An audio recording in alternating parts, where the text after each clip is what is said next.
નમસ્કાર વિદ્યાર્થી મિત્રો। તો હવે આપણે આજે આગળની થિયરી ભણવાની છે, જે આપણે આગળના વિડિયો લેક્ચરમાં ભણી ગયા સ્થાનાંતર સદિશ।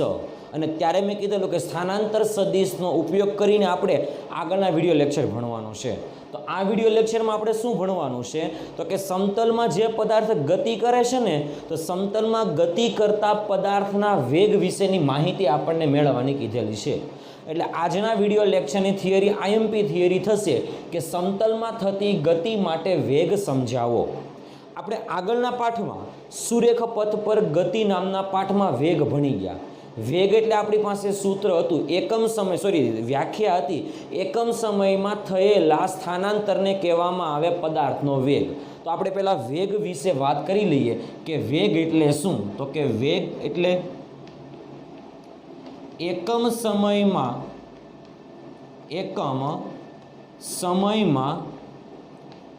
પદાર્થના એટલે એકમ સમયમાં પદાર્થમાં થયેલા સ્થાનાંતરને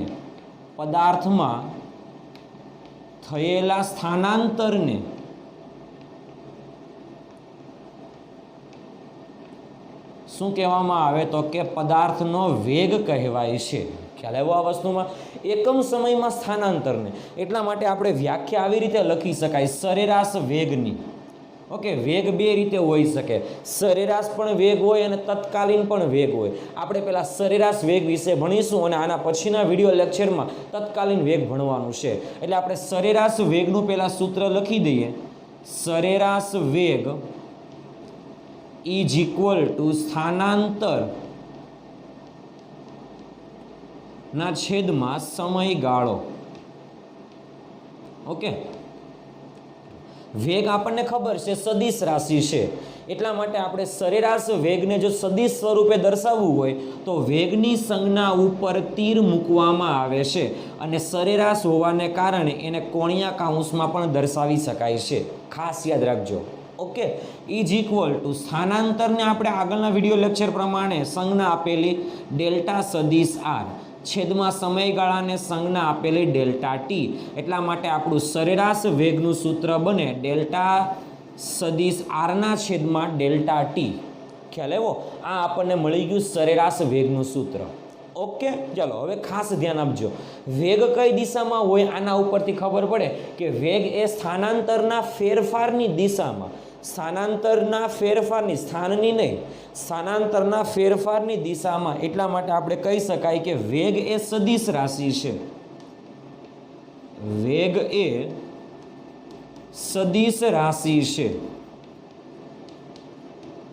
ઓકે, સદિશ રાશિ હોવાથી તેની દિશા કઈ દિશામાં હશે તો કે સ્થાનાંતરના ફેરફારની દિશામાં સદિશ રાશિ છે, માટે વેગની દિશા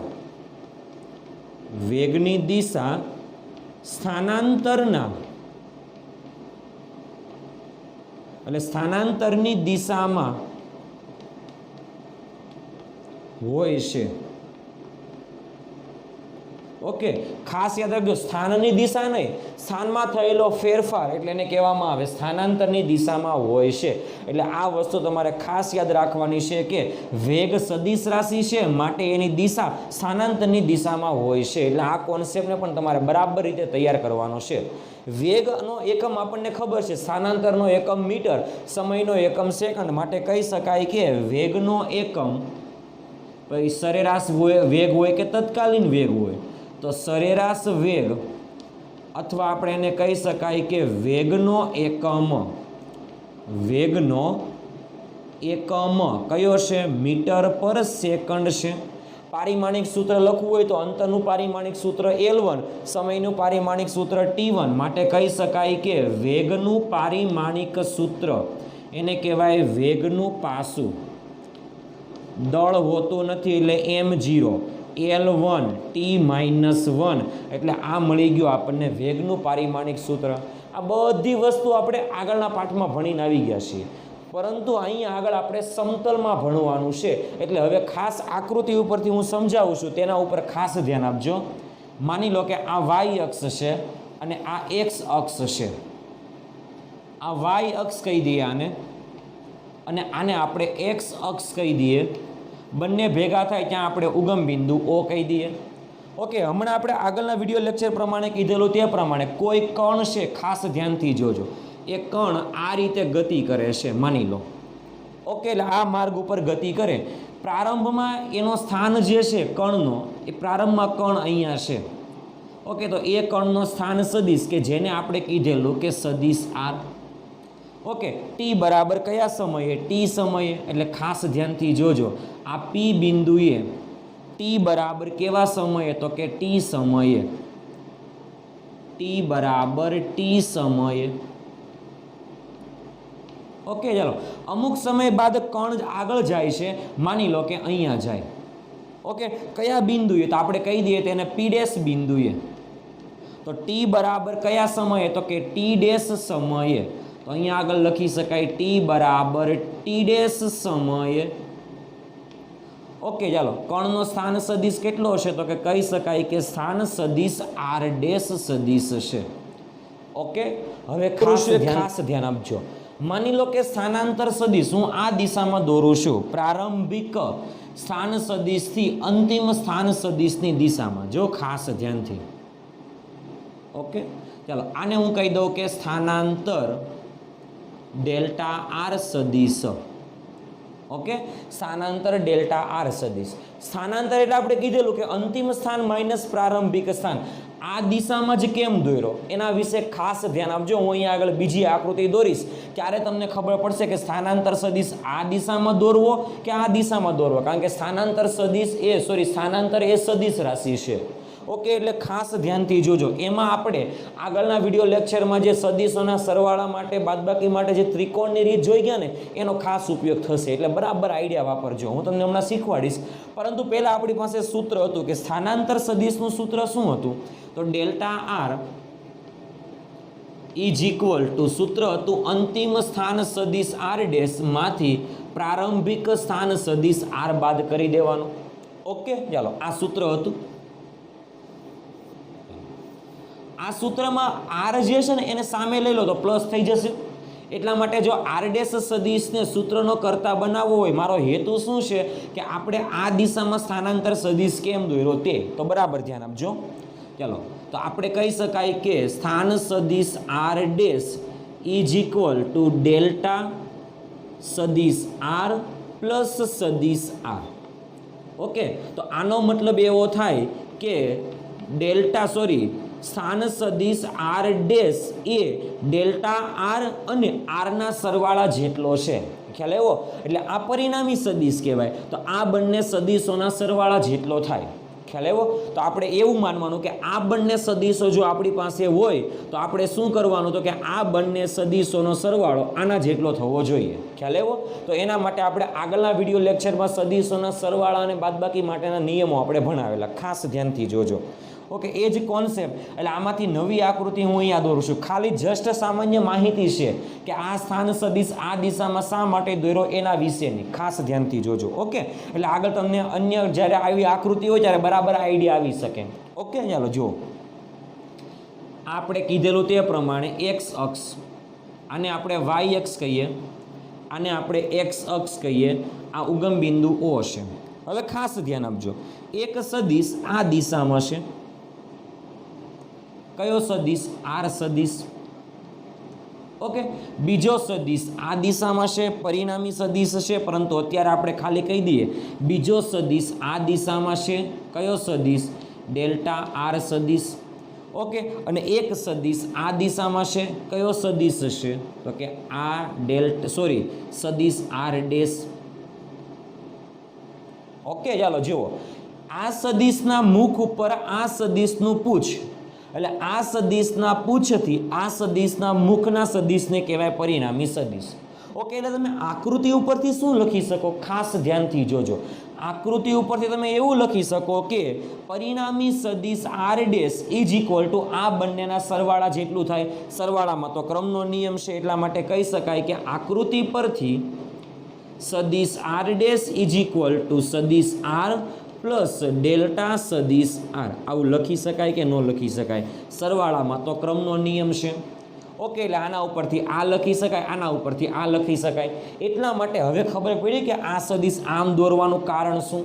ઓકે, એટલે આ બંને સદિશોની બાદબાકી કરાવીએ એટલે આપણને જે સદિશ મળે એને કહેવાય સ્થાનાંતર સદિશ. અને સ્થાનાંતર સદિશ કઈ દિશામાં છે તો કે આ દિશામાં છે, એટલા માટે આપણે તીર આ દિશામાં દોરેલું છે. એટલે ખાસ યાદ રાખજો આનો કોન્સેપ્ટ કઈ રીતે મેં વાપરેલો છે તે. ઓકે, તો અહીંયા આગળ કહી શકાય કે આ પ્રારંભમાં કણ આ બિંદુએ હતું, અંતમાં આ બિંદુએ જાય છે, એટલે આ કણનું સ્થાનાંતર આમ થાય છે, એવી રીતે પણ ડાયરેક્ટ કહી શકાય. અને આ રીતે પણ આપણે ડાયરેક્ટ કહી શકાય. ખાસ યાદ રાખવાનું છે કે ડેલ્ટા આર બરાબર આર ડેશ માઇનસ આર થાય છે. ખ્યાલ આવ્યો? નહીં R minus R dash. Okay, સ્થાનાંતર સદિશ છે એટલે અંતિમ સ્થાનમાંથી પ્રારંભિક સ્થાન બાદ કરવું પડશે. ઓકે, તો આ તો આપણો કોન્સેપ્ટ આકૃતિનો. હવે ખાસ ધ્યાન આપો, અહીંયા આગળ સ્થાનાંતર કઈ દિશામાં છે તો P થી P' ની દિશામાં છે. ઓકે, એટલે સ્થાનાંતર આ દિશામાં છે, એટલા માટે આપણે કીધેલું કે વેગ કઈ દિશા હોય તો કે વેગની દિશા એ સ્થાનાંતરની દિશામાં હોય છે. તો વેગ કઈ દિશામાં હોય તો કે સ્થાનાંતરની દિશામાં. માટે કહી શકાય કે સ્થાનાંતર આ દિશામાં છે તો વેગ પણ આ દિશામાં જ હશે. એટલા માટે હું આના આકૃતિમાં, એટલે આ જે આકૃતિ છે એમાં કણ જે દિશામાં જે માર્ગે ગતિ કરે છે એમાંથી મેં આ બે માર્ગ લીધો, આ બે બિંદુ લીધા અને આ બે બિંદુને અનુરૂપ મેં સરેરાશ વેગ નક્કી કર્યો. સરેરાશ વેગ નક્કી કરવાથી આપણને વેગ કઈ દિશામાં છે એના વિશેની વાત ખબર પડી ગઈ. તો વેગ કઈ દિશામાં છે તો કે સ્થાનાંતરની દિશામાં. તો સ્થાનાંતર કઈ દિશામાં છે તો કે P થી P' તરફની દિશામાં. માટે કહી શકાય કે વેગ પણ આ દિશામાં જ છે. એટલા માટે આપણે આને જસ્ટ ગમે ત્યાં દર્શાવી શકાય, આ દિશામાં કહી દો. ઓકે, એટલા માટે સરેરાશ વેગ કે જેને આપણે કોણિયા કાઉન્સમાં લખીએ છીએ, કોણિયા કાઉન્સમાં સરેરાશ વેગ કઈ દિશામાં છે તો કે સ્થાનાંતરની દિશામાં છે. એટલે આ કોન્સેપ્ટને તમારે બરાબર યાદ રાખવાનો છે. ઓકે, આની ફ્રી બોર્ડ ડાયાગ્રામ હું અહીંયા દર્શાવી દઉં છું. સ્થાનાંતર આ દિશામાં છે, P થી P' ની દિશામાં. ઓકે, સ્થાનાંતર તો વેગ પણ એ જ દિશામાં હશે. એટલે કહી શકાય કે સરેરાશ વેગ એ કઈ દિશામાં હશે તો કે આ દિશામાં હશે. તો કે વેગની દિશા અને સ્થાનાંતરની દિશા બંને કઈ દિશામાં છે? એક જ દિશામાં છે. ખ્યાલ આવ્યો? એટલે ખાસ યાદ રાખવાનું કે સ્થાનાંતર P થી P' તરફ છે તો વેગ પણ ક્યાં હશે તો કે P થી P' તરફ હશે. ઓકે, ચાલો, વેગ સદિશ ક્યાં છે તો કે સમતલમાં. ઓકે, એટલે સ્થાનાંતર સદિશના બે ઘટકો હતા. આપણે કીધેલું તે પ્રમાણે આગળના વિડીયો લેક્ચર પરથી સ્થાનાંતરનું સૂત્ર શું હતું આપણી પાસે, જ્યાં આપણે અહીંયા આગળ લખી દેવાય કે જ્યાં ડેલ્ટા સદિશ આર બરાબર આપણે કીધેલું સૂત્ર યાદ રાખવાનું છે delta X I caret plus delta Y J caret. આવું એક સૂત્ર આપણે આગળના વિડીયો લેક્ચરમાં યાદ રાખવાનું કીધેલું. ઓકે, ચાલો, એ જ સૂત્રનો ઉપયોગ કરવાનો છે. સ્થાનાંતર કેટલું છે તો કે એક્સ અક્ષનો ફેરફારને આઈ કેરેટ અને વાય અક્ષના ફેરફારને જે કેરેટ વડે દર્શાવીને આપણે સ્થાનાંતર સદિશ આ રીતે લખી શકાય. ઓકે, ચાલો, સ્થાનાંતર સદિશ પરથી આપણે વેગ સદિશ લખવો હોય તો આ સમીકરણ નંબર આપણે આને જસ્ટ સમીકરણ નંબર 1 આપી દઈએ તો આપણે નવી માહિતી લખી શકાય કે સમીકરણ 1 પરથી શું લખી શકાય? ખાલી કિંમત મૂકવાની છે. એટલા માટે સમીકરણ 1 ઉપરથી આપણે લખી શકાય કે સરેરાશ સદિશ V is equal to delta R ની જગ્યાએ લખી શકાય delta X I caret plus delta Y J caret ના છેદમાં ડેલ્ટા ટી છે તો એનું છેદ વિભાજન કરી નાખીએ તો ડેલ્ટા ટી, તો અહીં આપણને ડેલ્ટા ટી આવશે. ખ્યાલ આવ્યો? હવે ખાસ ધ્યાન આપજો કે કણ જે છે એ કણનો એક્સયામ પણ બદલાય અને વાયયામ પણ બદલાય. એટલે એક્સયામમાં ફેરફાર થાય એનું આપણે સમય વડે ભાગાકાર કરી દઈએ તો આપણને વેગનો એક્સયામ મળે. વાયયામમાં ફેરફાર થાય સમય સાથે તો આપણે કહી શકાય કે કણનો વેગનો વાયયામ પણ મળી શકે. એટલા માટે આપણે એવું લખી શકાય કે સરેરાશ સદિશ delta V is equal to delta એક્સના છેદમાં ડેલ્ટા વીને કહેવામાં આવે વેગનો એક્સ ઘટક કઈ દિશામાં છે તો કે એક્સ અક્ષની દિશામાં થાય. ઓકે, એટલે વેગમાં ફેરફાર થાય, સ્થાનમાં ફેરફાર થાય છે એક્સ અક્ષ પર, એનો સમય સાથે ભાગાકાર કરો એટલે એક્સ અક્ષને અનુરૂપ વેગ મળે. એટલે કહી શકાય કે વી x I caret plus વેગના Y ઘટક VYJ આના વડે દર્શાવી શકાય, માટે કહી શકાય કે સરેરાશ સદિશ V બરાબર VXI પ્લસ VYJ. ખ્યાલ આવ્યો? આના ઉપરથી આપણને ખબર પડે કે સદિશ અને વેગ જે છે એ સમતલમાં છે. ઓકે, એટલે એના બે ઘટક મળશે, વેગનો x ઘટક અને વેગનો y ઘટક. એટલે ખાસ ધ્યાનથી જોજો કે સરેરાશ વેગ પણ બે ઘટકો મળે છે, સરેરાશ વેગના પણ બે ઘટકો મળે છે.